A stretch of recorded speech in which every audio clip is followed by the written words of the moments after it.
Hey friends, it's Miss Grace here.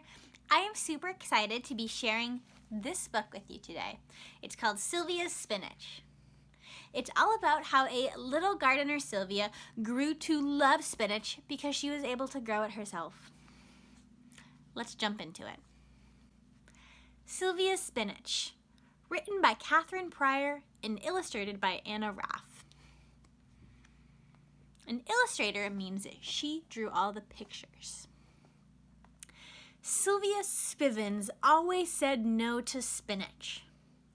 No spinach with my eggs, no spinach in my soup, no spinach on my sandwich, no spinach ever. Sylvia's parents sighed as she pulled the spinach from her lasagna, plucked the spinach from her salad, and pushed every last leaf to the tippiest tip of her plate. "But it's good for you," said Sylvia's mother.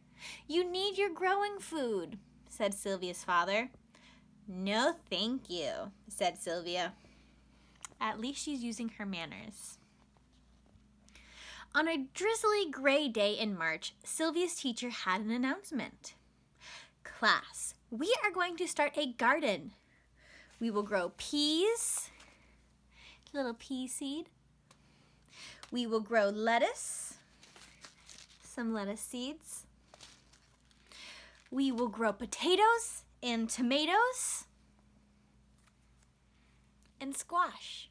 We will grow cucumbers and radishes and spinach."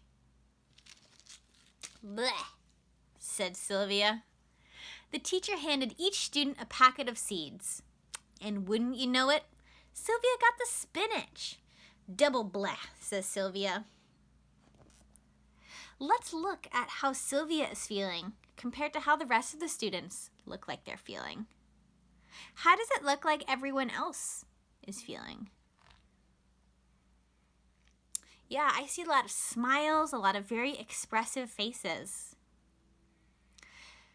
Now I look over at Sylvia and she doesn't look too happy. She does not love spinach. Sylvia tried to trade for Penelopes Peas. "No way," said Penelope, rolling the little green balls in her hand. She tried to trade for cucumbers, tomatoes, or squash. "Nope," said Carlos. "Forget it," said Terry. "Sorry," said Sam. Sylvia asked her teacher to please, please, please give her another vegetable, any other vegetable. "I'm sorry, Sylvia," said her teacher. "There aren't any more." Sylvia was stuck with spinach. Let's see if I can recreate this photo.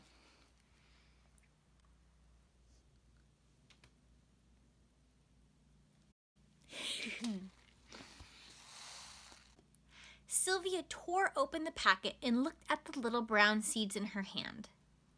Sylvia's seeds looked so unspinachy.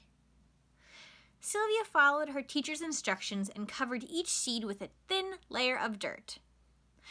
Then she sprinkled the seeds with water and put them in the classroom's sunniest window.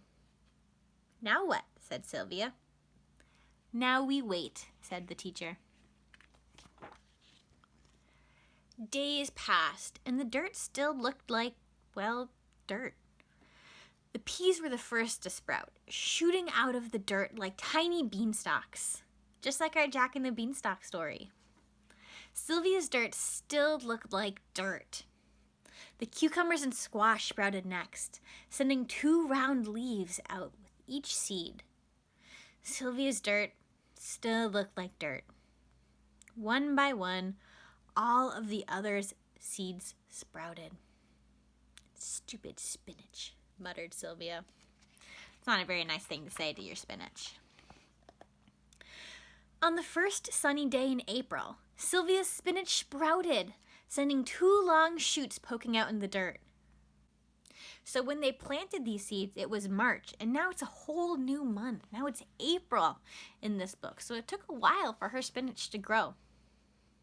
The plants were smaller than Sylvia's smallest finger, but strong enough to push their way towards the sun. "There you are," Sylvia shouted. "My spinach!" Every day, Sylvia checked on her baby spinach. "Good morning," she whispered. She watered her spinach and made sure it got just exactly the right amount of sunlight. And every day, Sylvia's spinach grew a little bit taller and a little bit stronger. On a blue sky day in May, so now it's a whole other month. Now it's been 2 months since she planted her seed. The students planted their garden. They planted peas and carrots and lettuce. They planted potatoes and tomatoes and squash. They planted cucumbers and radishes. And Sylvia planted her spinach. Weeks passed. The sun shone. The rain rained. And every day, Sylvia's spinach got a little bigger and a little bit rounder. The peas sent long wavy shoots up towards the sky. The cucumbers and the squash grew big, rough leaves even the slugs wouldn't want to eat. By the last week of school, Penelopes pea plants had beautiful white flowers, but no peas. Terry's tomato plants had tiny yellow star flowers, but no tomatoes. Carlos's cucumbers and Sam's squash had big yellow flowers the size of Sylvia's hand, but no cucumbers or squash. There were only 3 vegetables ready to eat in the garden: lettuce, radishes, and Sylvia's spinach.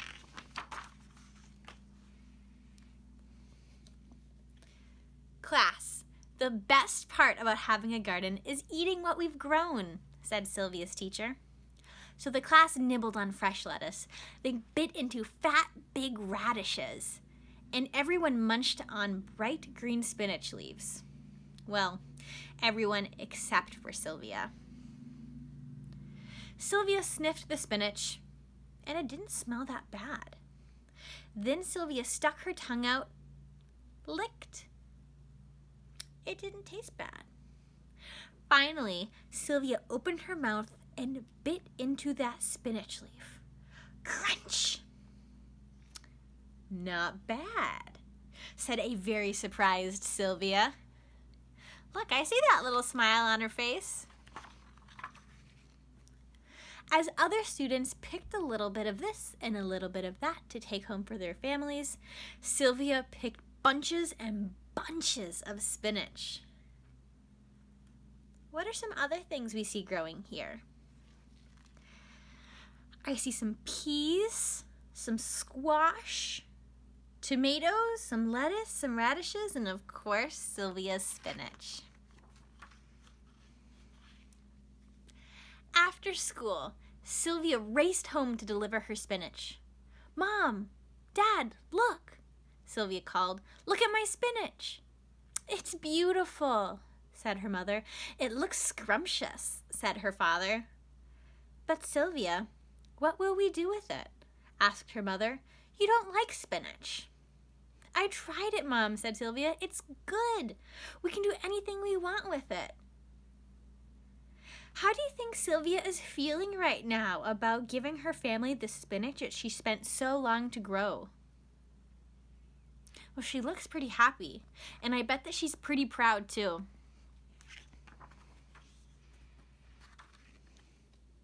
That night, Sylvia tried spinach in her lasagna. She nibbled spinach in her salad, and wouldn't you know it, Sylvia's spinach was delicious. The next day, Sylvia ate spinach with her eggs, she ate spinach in her soup, and she ate spinach in her sandwich. And that was the summer Sylvia Spivens said yes to spinach. The end. Sometimes all it takes is to try a vegetable one time. And you might actually like it. So I hope that this week you're able to try a little bit of spinach. I'll see you next time.